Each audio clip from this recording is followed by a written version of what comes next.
Terre. L'exercice Topaz s'est achevé par une démonstration de force aérienne. Après la dispersion de ces rafales sur plusieurs bases en France, la 30e escadre de chasse a mené un raid de frappe Scalp 24 heures plus tard.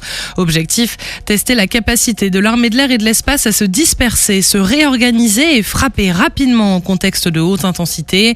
Équipage, mécaniciens et chaînes de commandement ont été engagés sans interruption. Un message clair, même sous la contrainte, la France conserve sa capacité de frappe dans la profondeur.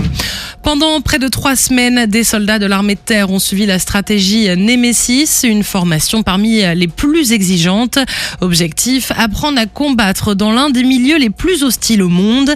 Visibilité réduite, humidité permanente, communication coupée. Ici, tout complique l'action. Les stagiaires s'entraînent à manœuvrer en petits groupes autonomes, parfois sans GPS ni radio, avec une seule règle, décider vite et tenir dans la durée. Un stage dur, physique, éprouvant, qui forge des chefs capables d'agir seuls dans l'incertitude et de garder l'ascendant, même au cœur de la jungle.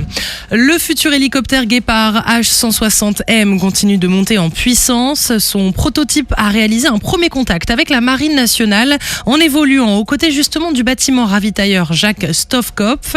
Un vol destiné à tester ses capteurs face aux perturbations d'un navire de grande taille. Hélicoptère de nouvelle génération connecté, armé et doté d'un radar moderne. Le Guépard remplacera les Dauphins et Panthères.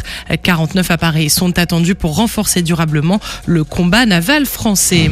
Une importante saisie de drogue en Martinique. Les gendarmes ont intercepté plus de 560 kilos de cocaïne samedi 24 janvier dernier au sud de l'île lors d'une coopération surveillance du littoral.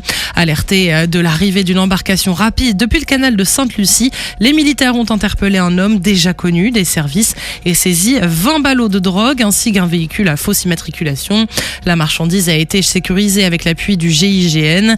Le suspect a été mis en examen et incarcéré. L'enquête est désormais confiée à l'Office anti-stupéfiants. Et puis l'armée de terre reçoit les 1000 premiers drones du combattant livrés en un temps record, moins d'un an après l'appel d'offres. Fabriqués en France par la start-up Armatan AI, ces micro-drones de moins de 2 kg permettent de voir plus loin, de jour comme de nuit, jusqu'à 2 km pendant 40 minutes.